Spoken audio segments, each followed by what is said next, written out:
I might be one of few people who's tuned in the longest to the Marvel Cinematic Universe. I remember really disliking it as a kid because I was a kid and also a extremely tasteless idiot. Because this franchise is really something special most of the time.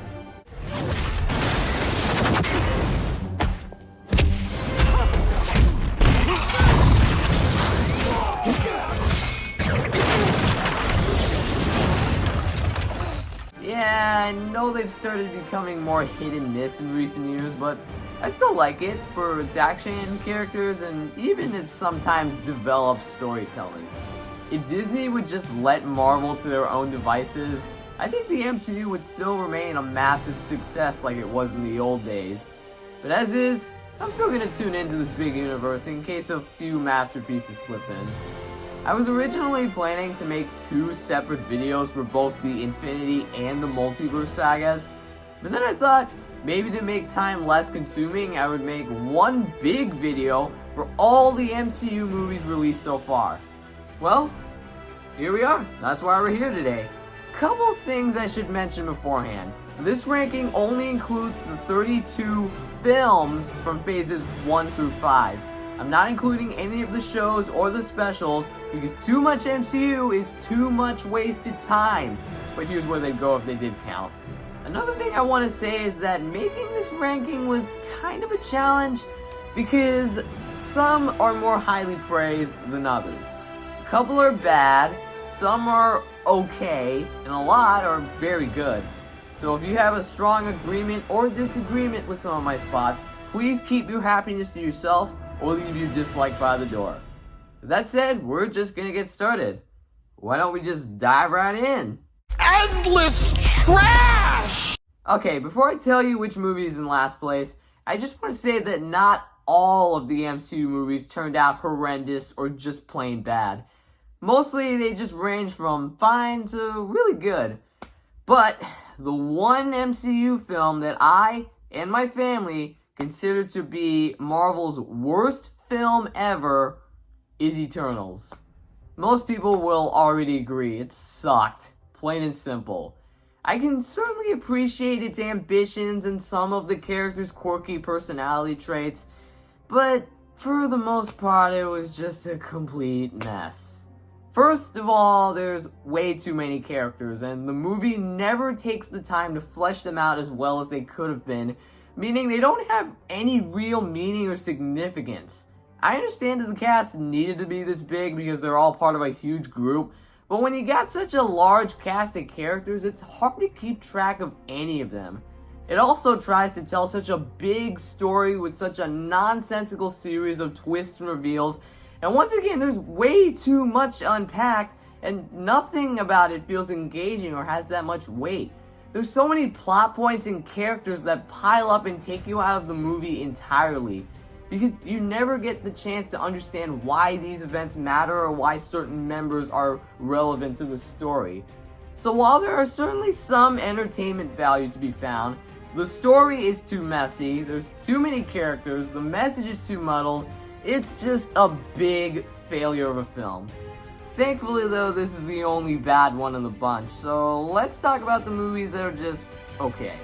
This is the Dark World? The Dark World is fucking boring! Thor: The Dark World, a movie that has one big ambitious premise with some really charming characters, but doesn't land on a good note.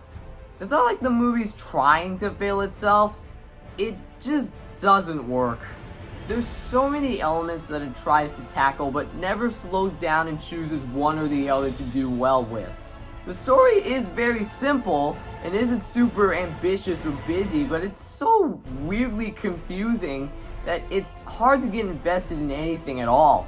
And the villain, much like the one in Love and Thunder, isn't around that much to be intimidating or compelling and does not show a single character trait aside from the basics whenever he's on screen. So in the end, the movie tries to tell a compelling story, but for the most part it doesn't do anything interesting or exciting and just collapses into comfortable mediocrity. Homer Red! Homer Smash! Get revenge on world! The Incredible Hulk is the only MCU film that I have never seen before making this video. And, it's a movie. It's kind of a weird one to talk about because it doesn't feel like an MCU film to me. Maybe it's the fact that this is the only MCU film to have Edward Norton as the Hulk, who's honestly way better than Mark Ruffalo in my opinion. Or maybe it's the fact that it's darker and more mature than your typical MCU film and doesn't have too many cringe or unfunny moments, which would have made it stand out. But no. The action sequences involving the Hulk are really great and the rest of the characters are pretty decent, but the story is too clunky with a lot of plot elements introduced only to not use ever. And because of that, the movie comes out noticeably undercooked with no real focus on the characters or premise itself. Editing and cinematography wise, it's a mixed bag. Like I said, the action is mostly strong, but there's a lot of shaky cam and weird jump cuts with sometimes good, sometimes bad CGI. And overall, it doesn't have too much of that Hulk smash vibe, you know? In the end, it's still a decent movie, but there's definitely some reasons here and there as to why it didn't turn out as a smash hit like the main character.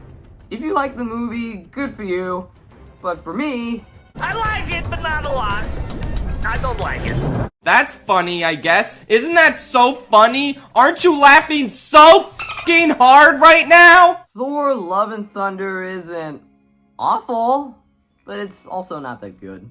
The biggest problem with this movie that a ton of people have already pointed out is its tone. Like, it has the same goofy feel as Ragnarok, even though it does not fit this story at all. The premise is that Gore abducts a bunch of children and plans to murder every god, with Jane also dying from cancer. Which, like, why exactly does this have the same lighthearted tone as Ragnarok? There's so many jokes that nothing matters or feels all that impactful. Every single scene has to have some unnecessary quote-unquote funny moment that it's hard to feel the weight of anything that's going on outside of a couple of scenes. Plus the fact that the villain hardly appears in this movie at all and only kills one god on screen is such a cool concept that unfortunately gets flushed down the drain. Sometimes he shows off his intimidating appearance, but he doesn't feel threatening at all because nothing in this movie seems to have any sort of stakes. Like, there are scenes where the movie makes you think that a character is brutally killed or dead, but then appears to be just alright, so there's no tension. Also, screaming goats. It was funny a few times, but it got really annoying really fast. So you see what I mean by the tone?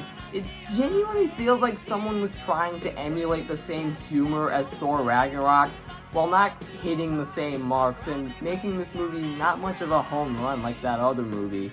The fact that Chris Hemsworth himself said that this movie feels like it was made by a 7-year-old says it all. This movie could have been so much better if it wasn't for the poorly timed humor and if the villain was given more screen time to actually be a real bad guy. It could have been so much more, but as is, no. I'm just gonna say it. Captain Marvel is a boring emo chick. Okay, maybe that's being a little too harsh. Captain Marvel isn't as bad as the other movies I've talked about so far, but it is very standard for the most part. The movie's at its best when it focuses on young Nick Fury during his little investigation, but it fails when it tries to flesh out its quote-unquote main character. The reason I added air quotes to that is because Captain Marvel is not a character. The writing for her is really bland, it makes her so boring. The movie never takes the time to have her grow as an actual character rather than a superhero. She's already powerful at the beginning, but is just given amnesia and people keep constantly telling her what to do in a different scenario, and it's more than annoying. She never grows or has any real arc. She, plus some other side characters here and there, merely exist to move the plot along, and it's hard to really connect with any of them. And as for the girl power aspect, it was completely non-existent. And all the powers Carol has are just generic rehashes from other superhero characters' powers. So the movie's watchable enough and has some fun elements like some of the action, Nick Fury, and even the cat is funny. But that's as far as I can go with praising it. It's watchable, but not really good. I really hope Brie Larson is a better person in real life than she is an actress. Oh wait, never mind, spoke too soon. Ew! You peed on yourself? Iron Man 2 is a bit of a mixed bag. Once again, it has its moments, but it didn't stick the landing. This movie was the victim of an unfortunate troubled production that didn't pan out all too well by the end. Despite everyone needing more time to complete the story, the movie was rushed out, and what we got still has an amazing cast of characters, but it's the story that really ruins everything. Every scene introduces a new plot point, and none of them get developed or delved into as much. There's also a surprisingly lesser amount of action than in your typical MCU movie, which would be fine, but it's hard to get engaged in the movie at all when it has very little happening. Most MCU films have always had a good balance with action and dialogue bits. This movie, not so much. Also, what was the point of Tony peeing in his suit? Like, I know he's drunk, but I can't tell if that was like an attempt at a joke or not, because I didn't really laugh, honestly. Just kind of cringed. And also, Natasha Romanoff is introduced in this one, and she's okay. Some cute moments, but not much else. Overall, it's flawed and disappointing on many levels, and I wish the team was able to develop the story further.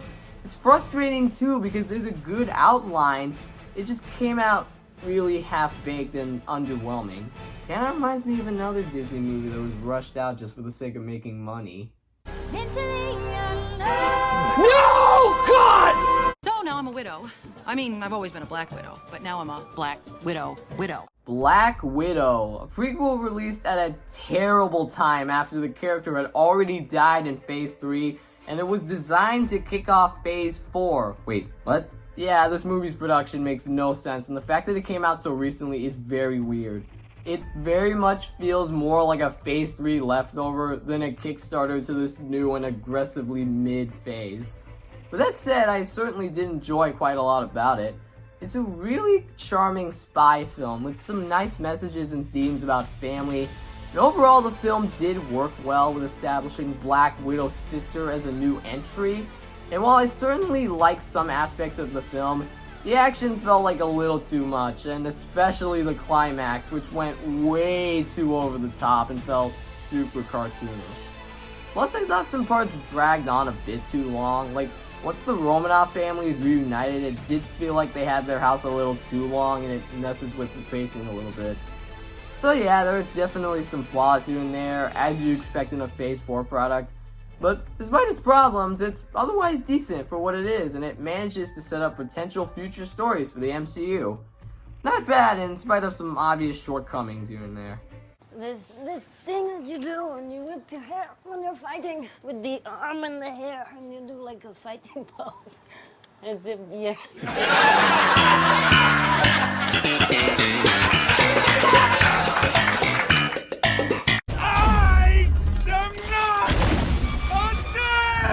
Ant-Man and the Wasp: Quantumania. It was kinda mid, but still really fun. On its own, it's decent, but as a kickoff to Phase 5, it isn't a nosedive, but it is still very flawed. The biggest compliment I can give this movie is its importance to the rest of the MCU, kicking off something even grander and somewhat bigger than before. The Quantum Realm itself is really striking and weird, but in a good way. But it's the villain Kang who really steals the show. Much like Thanos, he's written to be a massive, irredeemable conqueror, but there's also a bit of sympathy added to who is otherwise very evil.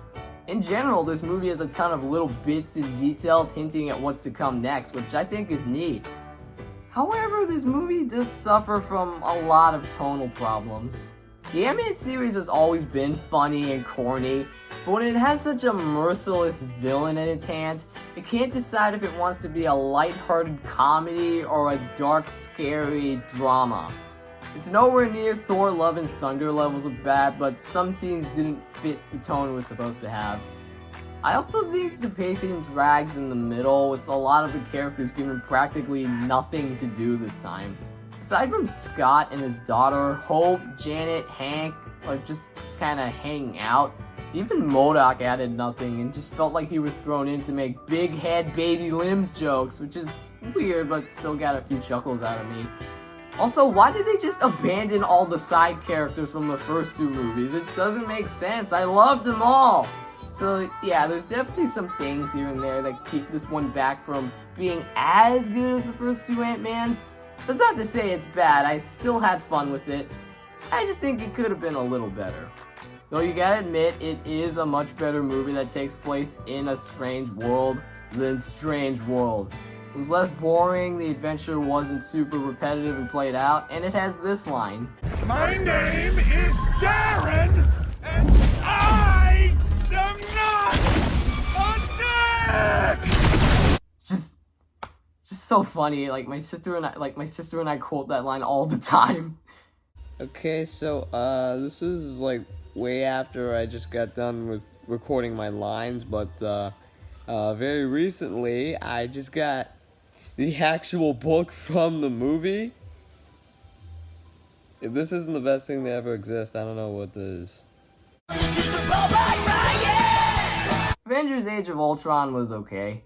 This movie goes for a whole bigger is better strategy with new characters, a new villain, and a new story arc, but by adding more, it becomes uneven at bits.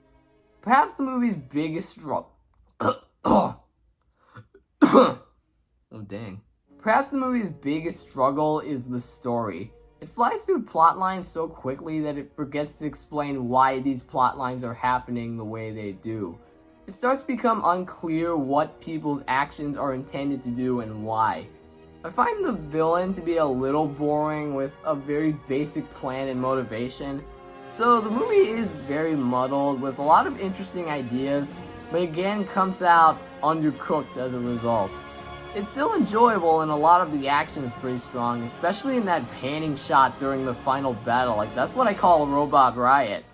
But yeah, it's not quite as masterful as it should be. Once again, not the best, not the worst, it's simply whatever. What do you mean hammer time? Oh! Like many movies in Phase 1, Thor is a resounding nah for me. It has entertaining and amazing moments here or there, with the characters and the action being big standouts, but you could also tell that the MCU was still finding its footing and trying out what worked and what didn't, and Thor 1 is definitely one of those films during this time that didn't quite work. It shows this incredibly amazing sense of grandness to Asgard, where we're introduced to the kings and queens of thunder, as well as the title character Thor and his brother Loki. But once Thor arrives on Earth, in comes this weird tonal shift and becomes a full-on comedy. And because the main conflict stems from Thor's battle with his own ego, it lacks that sense of urgency when he eventually does come down to Earth, and it makes it seem as if very little is happening to advance the story and his arc. So the plot never really feels as big or important as it sounds on paper when actually executed. And while it does have its quirky moments, like I said, it never quite hits the same highs as the best MCU films before and after. Once again, it's a movie with good intentions that unfortunately didn't pan out as much in the end. America, fuck yeah! I know a lot of people love Captain America, the first Avenger, but for me, I wasn't totally on board with some of it. Like, it's a solid enough introduction to Steve Rogers and becomes the baseline for some of the best MCU films ever, but I didn't quite get into some of the scenes that played out. Yes, the setting is cool and gives that sense of classic 1940-esque feel. Yes, the characters are lovable. Yes, the score slaps. And yes, Chris Evans as Captain America himself is amazing. But, once again, the story itself is a little clunky. I was really digging the first hour or so. It was a neat introduction to Steve, Peggy, Bucky, etc. Seeing Steve grow as the soldier he was intended to be is really compelling, but then the movie cuts to Red Skull and the plot slows down.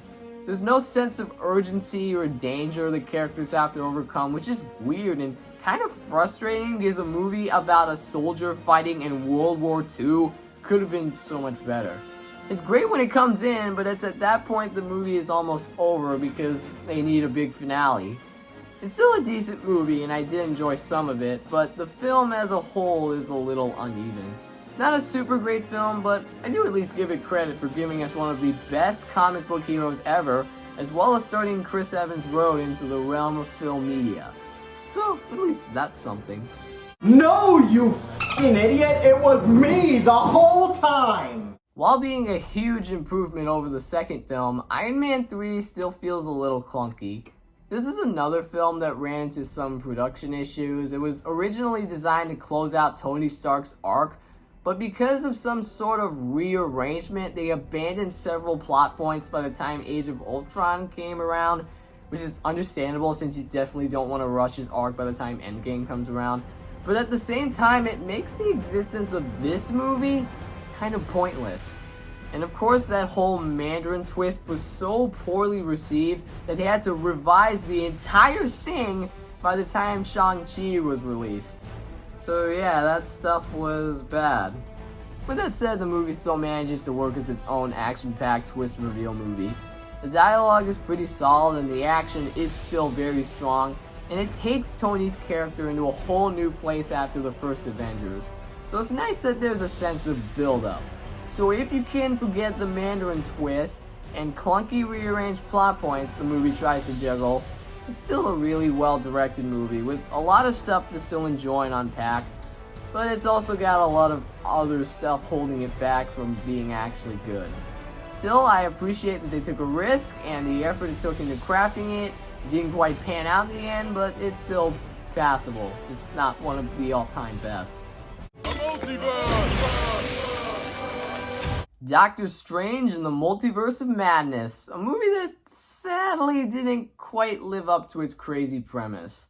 On one hand, it shows off some of the most inventive and coolest concepts ever, but on the other hand, it's held back from some of the most messiest writing to date. The movie's at its best when Sam Raimi's signature style pops up, which does indeed pop up often enough to give us some gruesome kills here and there. But at the same time, it doesn't 100% feel like he was able to make this film his own. A lot of other scenes feel like just your typical MCU fare, with some dialogue and action scenes that feel a little flavorless compared to other scenes before and after. Like, if you're gonna call your movie Multiverse of Madness, you'd probably expect more madness instead of pizza ball and go on red, stop on green jokes. And I feel like the reason it doesn't quite live up to the promise of the title is mainly the fault of the uneven story. It tries to juggle so many plot lines that its depiction of the multiverse is very shallow. We only spend one time in two new universes, with so many others relegated to a 1-minute montage, and it feels a little disappointing. Still, it is a very well-directed film. The action is strong, the visual effects are very creative, and Raimi's direction manages to make this a decent enough watch, but it's still got some things holding it back. Not the worst thing ever, but I'm probably gonna rewatch the first movie again. Ants! Ants! Ant-Man! Ant-Man is a pretty cool movie. It doesn't have the most amazing villain or the highest stakes, but the movie manages to use that to its advantage and delivers what is one of the funnest and funniest MCU movies ever. It's brought to life with a really great cast who pour their heart and soul into their roles and actively make the movie entertaining throughout. The story isn't anything special, the stakes aren't super high, the villain isn't stellar, and overall it's not super gigantic like the title character on occasion, but that's what's so charming about it. It's just a simple, funny, and engaging, non-ambitious film about a thief who turns into a hero. Sometimes even the simplest of stories from one of the biggest of companies can work wonders. It's one of the reasons I like Luca so much, and also one of the reasons Wallace and Gromit gets worse for me. I'm so sorry. From the characters to the action, a lot about it manages to work as well as it does. Not the best MCU film ever made, and not an all-time favorite for me, but still a really good one. I like it. Dormammu, I've come to bargain. Doctor Strange is a good movie. This and its sequel are arguably the MCU films with some of the best visual effects, There's a ton of trippy moments and the CGI works for this immensely. It genuinely feels like a weird spellbinding sorcerer movie with a ton of images that, in a way, defy the laws of physics. Granny, why you defying the laws of physics? You can't just stick your arm through things. But as much as many of the visuals are top-notch, much like many other older MCU entries, it suffers a bit from being too formulaic. Some of the characters aren't that interesting, the villain is very weak, and the plot is a little cliche. It's definitely flawed, but at the same time I can't deny how much fun it is. It offers a ton of cool, trippy action scenes. Stephen Strange himself is likable and charming. The jokes are pretty strong. It's still a boatload of fun that I definitely enjoyed. Better than Multiverse of Madness because it actually lives up to its strange premise. But at least that movie had its fair share of gruesome, trippy moments. So yeah, I like it. It's a bug-eat-bug world out there, princess. I had a lot of fun with Ant-Man and the Wasp. Better than the first movie in my opinion because the characters are more endearing here. I think its plot is better as well. I think it's neat for this movie to tell its own independent story rather than being a continuation of Infinity War. What follows is a fun, charming adventure with your favorite ant people. Evangeline Lilly as Hope, aka the Wasp, is a nice addition to the series and there's a lot of funny moments here and there. The action is really strong as usual, especially the climax. The movie kind of loses me with the villains. I feel like they could have been explored more because they don't feel like threats, it's just obstacles. If they were shown a tad bit more in the movie, then maybe they could have been more than who they were as is. It's pretty clear that these Ant-Man films are some of the MCU's weaker films with no real connection to what came before or after them. With the exception of that post-credit scene, oh my god, I was not expecting that. But then again, it doesn't take me out of it entirely, because these movies are mostly just an excuse to vibe with these characters, and said characters are really charming, like I said. Not amazing, but still fun, and I like seeing them getting into all these shenanigans together. So even if you love or hate these movies, there's a lot of good stuff to balance all the not so good stuff. So yeah, really, really good. Under the sea, under the sea. For the longest time, Black Panther Wakanda Forever was unfortunately doomed to fail. The main character of the first movie died, and production took place during the early months of a gigantic global pandemic. And yet, even in spite of all the pushbacks and delays, they still managed to deliver a movie that pleasantly surprised me. It feels like a natural progression of the first movie, adding more of not only the story and the world, but also adding more emotion and conflict in the film. Every character in Wakanda is instantly sympathetic, and you feel for each and every one of their struggles. Honestly, looking back, this might have been the first time an MCU movie ever made me cry. It really was that well handled, and it was executed pretty well.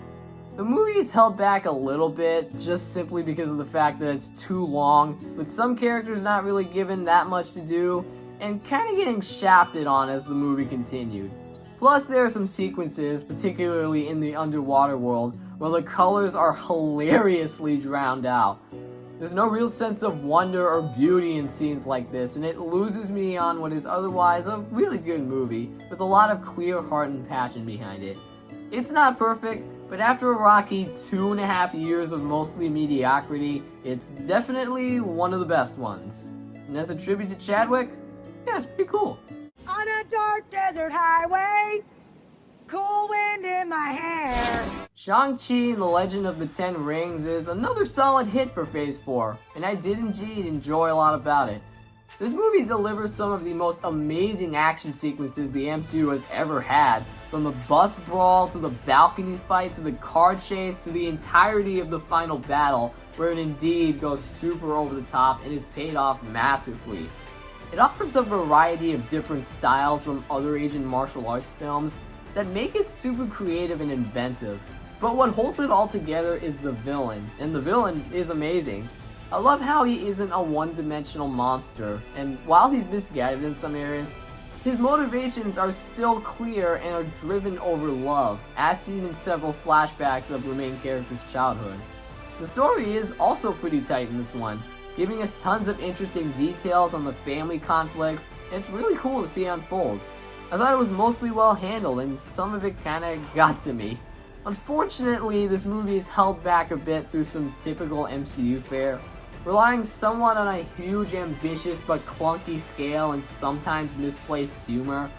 Once the characters meet the villain and they have his place for a while, the pacing drags a little bit. Some moments are charming, but other parts come off as out of place in points that were supposed to have some sort of effect. It's certainly still a good movie, and I can very much enjoy a lot about it. It's funny, inventive, dark, emotional. It's still all around a solid time. Not an all-time favorite for me like it is for a lot of other people, but I still dig it. I'm very popular, y'all! Guardians of the Galaxy Volume 2 is a really good movie. It's not as good as the first movie, but it has its own special vibe to it. It's still very funny, and it has some really powerful and emotional moments. The dialogue bits are easily the best parts by far, both from a humor and heartfelt standpoint. I like the dynamic between many of the characters, and the movie really takes its time to delve more into their relationships with each other, and the twists and reveals aren't as heavy-handed or bogged down by any of its ambitions. But the actual story is my biggest problem. First of all, there's two main plot points that don't really go together by the end. One plot point that kicks off the movie involves the Gold People, and it sounds good, but not super interesting. The second plot point revolves around Quill and his dad, and there are just some parts that played out that I didn't find also interesting and felt too secondary. Some of it is pleasant, but it doesn't really amount to anything until the final battle, which, while not bad, still has way too many moving bits here and there to actually be super engaging.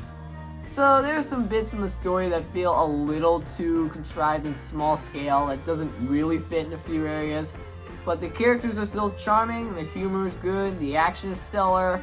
It's still a fun time that didn't quite take to the skies entirely. It could have been worse, but it could have been better. Not too big of a deal though, and I still do like it. Because I'm with you to the end of the line. Captain America: The Winter Soldier is just so good. It tells such a much more mature story that adds in more details and explanations the first film left off of, while also delivering all the fun you'd expect in these movies. The action is really strong and exciting, and the antagonists the heroes have to fight off against are cool in their own rights. What? And there's a lot more funnier moments than the other films in the series. There's definitely a lot of good scenes in this to unpack and get sucked into, and make the film an all-around hit. I guess some parts drag on a bit too long, plus I think the way they handled Bucky's suffering wasn't as fleshed out as it could have been. By the end, he doesn't really feel like a character, just a simple foe turned friend with not a ton of personality. Overall, this movie may not be as tightly written as it tried to be, and while it may not be a big all-time favorite for me, but it's still a good movie in my books. I just think some aspects could have been a tad better. And I will crush that Spider-Man. Spider-Man Homecoming is a huge step up for the character. After seeing our favorite friendly neighborhood Spider-Man doing this and fighting that, well-known Peter Parker joins the MCU in a movie with this all-new refreshing take on the character with a really charming cast to back it up. One of the things I enjoy about this movie is how it gives into that whole high school vibe and shows us some antics with Peter that are really enjoyable. Plus, I appreciate the fact that Tony Stark is given a whole new role as a sort of mentor for Peter. It was a nice refreshing take on him, and it was neat to see Peter try and live up to his image. But unfortunately, that's where the movie kind of stumbles a bit. I feel like this movie works a lot better as a high school film rather than a Spider-Man film, because it kind of abandons that classic Spider-Man imagery that we know the character for. Here, Peter plays as a sort of Robin figure to Tony Stark, who in this case is Batman. To be fair, I didn't really want this version of Peter to be as over-the-top cheesy as Tobey, or as emotionally powerful as Andrew. I think it was a decent mixture of both, and it doesn't take me out of it entirely. Homecoming is still great and well worth your time, and I really do love it. Then our alliance is over! This means war! Captain America Civil War. In my opinion, one of the MCU's strongest films with some of the smartest and more complex writing, because it tells its own amazingly good story while managing to stand out as a solid follow-up to the first Avenger and Winter Soldier. It plays with the structure of a typical MCU product, while also adding in a strong scenario where the hero's beliefs and backgrounds end up dividing the Avengers, as certain members argue about the political system that deem the team's existence is becoming harder to maintain, as well as who's right and wrong, and it's sick to see unfold. The movie puts you in a position where you can't decide which side to pick, because they both have their own reasons and beliefs as to why they want to settle things the way they do. It's interesting stuff that still saves room for fun action, and out of all the sequences, the airport battle is easily the best scene in the entire movie. There's action, there's drama, there's humor, like come on! This is just such an easy film to love. I guess in terms of my problems, the actual villain is practically given no screen time at all, and sometimes the pacing falters in the middle, but the story and characters are still great and this film is still a banger. Even if it is more of an Avengers 2.5 and less of a Captain America film. Everything the light touches is our kingdom. Black Panther is honestly super fantastic and arguably the richest movie in the entire MCU. There really isn't too much wrong with this movie outside of some terrible visual effects during the final battle. And it has some tonal issues here and there, like a lot of the MCU style action doesn't really jive with the more strong and grand moments with the characters and the story. But otherwise, this is one of the MCU's and Ryan Coogler's best films ever. It's powerful and emotional while also touching on real issues faced by Black Americans. And believe me, as someone who's heard a lot of stories and actual events and messed up issues that Black Americans were forced to endure, it's neat to see one that speaks out about those troubles like brutality and racial identity. It's handled really solid for the most part.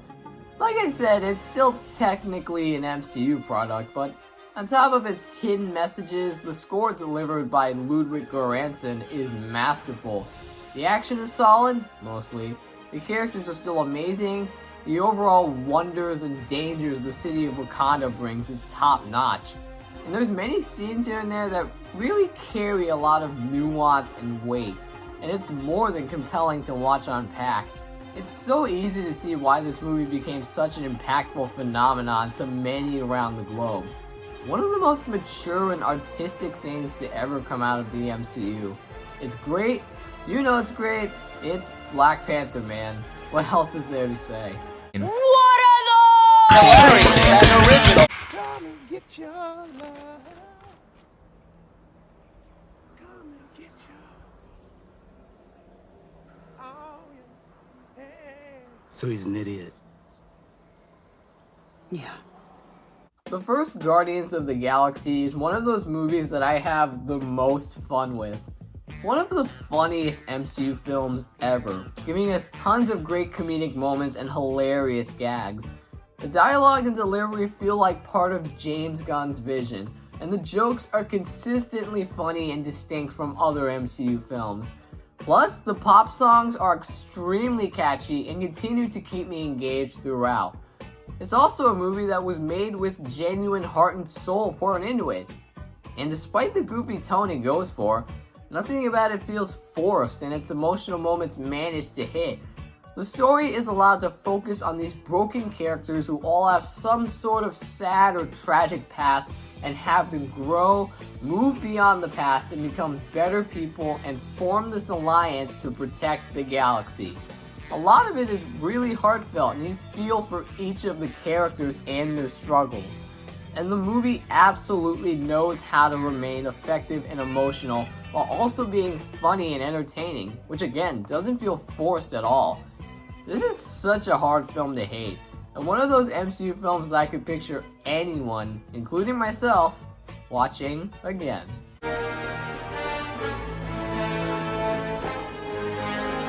So, how long do we stand here like this? Until we've reached maximum coolness.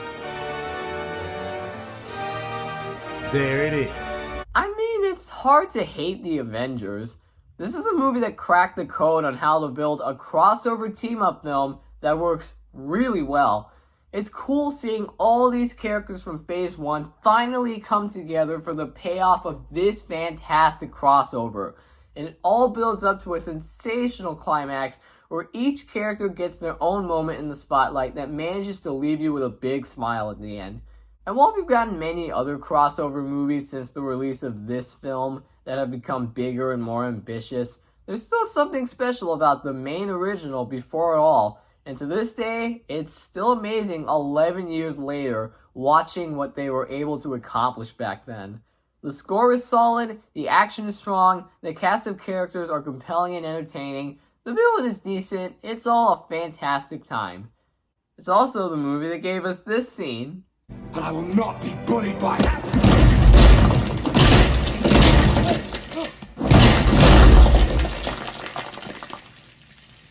And then that other Spider-Man, and oh, the Spider-Man. Y'all are probably gonna hate me for saying this, but Spider-Man Far From Home is honestly a really great movie. There's a couple weird and dumb moments here and there, plus the CGI on some of the action set pieces are kind of bad, but for the most part, this movie's still a banger. I love almost everything about this film. I know most people think this version of Peter in this movie is just Iron Man Jr., but for me personally, I don't mind that because it allows us to see a whole new different take on Peter Parker, and his character growth throughout the movie is really compelling. The field trip vacation is in equal parts funny and cringe, but in a good way. The villain is manipulative and hateable, which I think is amazing. The action is super incredible and inventive, as you'd mostly expect in a Spider-Man film. Almost everything in this movie comes together and feels way more cohesive and fun than Homecoming did. It's funny, it's compelling, and all the characters are fantastic. This is easily one of the best things to come out of the Spider-Man series, and deserves way more love. I have been falling for 30 minutes! Thor Ragnarok is easily the best Thor movie, no surprise. It's arguably the funniest MCU film ever made. Taika Waititi knocks this one out of the park and gives this film a perfect mixture of goofiness and heart. From the new characters to the world building to the story, this movie is just a non-stop plethora of fun. Plus, most of the jokes they came up with were really strong and the timing is really great too. So many scenes in this made me laugh again and again. I guess maybe some of it could have been toned down because it doesn't always know when to stop, and it somewhat undercuts the dramatic weight of the villain and the destruction of Asgard later on. But other than that, this is a thoroughly enjoyable film from beginning to end. I enjoy its simple, fun story and especially its goofy tone. This is still a great time and very entertaining throughout, and I still had a blast with it. Especially in comparison to that. Put it down! I'm just holding it! Take your hand off the thing! It is on the thing! I gotta reset the thing! Look at this! Nothing happens if you're holding it up! Everybody knows not to do that! On rewatch, Guardians of the Galaxy Volume 3 has slid from an 8 out of 10 to a 9 for me. It's just such an epic film. My opinions in my original review are still about the same, and it definitely isn't perfect, but overall its flaws are drowned out by its strengths. This movie was the perfect way to close out the Guardian series. It's emotional, powerful, way more darker, but still funny, and an all-around great time that satisfied me and everyone else in a way that we'll never forget. But again, I have a full video on my thoughts about this movie, so check that out in your own time. For now, just know that all the positive thoughts and reviews on this movie are true. Easily the best MCU film in recent memory, and well worth seeing if you haven't already. Oh, that's a nice one! The one that started the whole thing! Iron Man, the one that started the whole thing. Compared to what the MCU has become since the release of the very first film in the entire franchise, it feels weirdly old-fashioned and simple by comparison. But still really great. It manages to tell such a great and complex story without ever buckling under the weight by the rest of the MCU. It plays with the structure of your average story about an unlikely protagonist that becomes a hero by the end, but it manages to be compelling throughout as said protagonist is forced to experience the horrors his inventions have brought upon the world, and starts a slow and believable arc that is ultimately paid off by the end. Plus, Tony Stark himself is iconic and has amazing chemistry with everyone.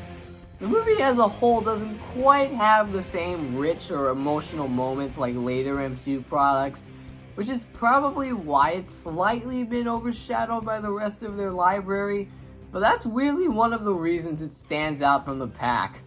On its own, it's fantastic, but as a starting point for the MCU, it's, in a word, marvelous. Till I'm the Spider-Man! I will not apologize for how high I've ranked Spider-Man No Way Home. This is by far the most fun I've had with a Spider-Man movie since the original Spider-Verse. It's just shocking how a movie with this much fan service in it can actually use that to its advantage and enhance not only the MCU Spider-Man, but also the previous Spider-Man that came before. It's an absolute blast from start to finish, with lovable characters, fun villains, genuine heartbreak, and a masterful score. It really is the best example of how to use fan service and nostalgia right, and it finally feels like a traditional classic Spider-Man story for Holland's version of Peter Parker. It's simply excellent, a 10 out of 10 masterpiece, the best film to come out of Phase 4, one of the top 3 best Spider-Man films ever made, and one of the best MCU movies of all time. I'm sure at this point everyone already knows how great this movie is, and they're right, man. It is! I am inevitable.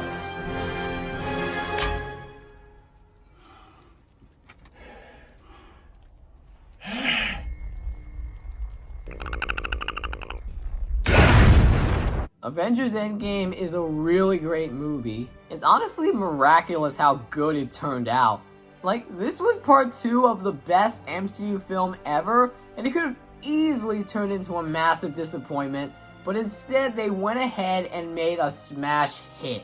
The story is slower paced this time around, but it works because it allows us to see how the characters respond to the tragedy of the aftermath of the last film. You just feel everyone's pain and struggling, which makes the choices and actions they make feel earned. And come on, that climax, man, that entire third act is easily the best scene in the entire MCU. What a phenomenal final battle and a perfect send-off for Tony Stark and Steve Rogers' characters. It's amazing how everything comes together in this final act and pays off perfectly for all the characters and their arcs throughout each and every one of their journeys. Overall, a true masterpiece and a satisfying conclusion to the Infinity Saga. But you guys already know that there's one more movie that's just a little bit better. Yeah, no surprises here. Infinity War is the true best MCU movie and one of my favorite superhero films in general.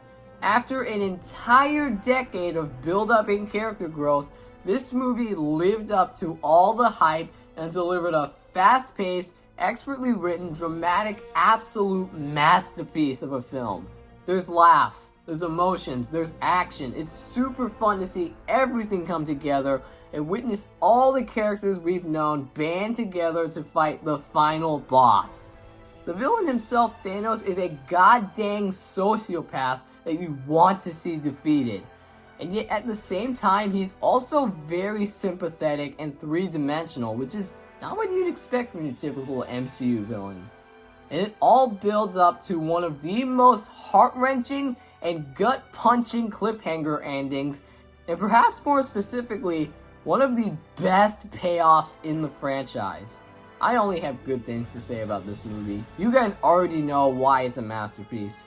It has everything you'd want in a comic book movie, and it's for all these reasons why Infinity War is my pick for the MCU's best movie out of the entire lineup.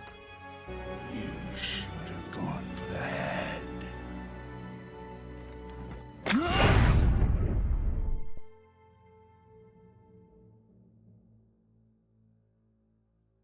So that's my ranking. Did you enjoy it? Is there more I could have said? Do you agree or disagree with some of my spots? If so, let me know down below in the comment section, and also share your own list of all the movies in the MCU. I'm very interested in your takes. Also, if you're curious on whether or not I'm going to check out the Marvels, I'm kind of mixed on that, but I'll check it out anyway, just out of mere curiosity. Until then, thanks for watching. I'm gonna go downstairs with my family and watch Elemental on Disney Plus now. Okay, bye!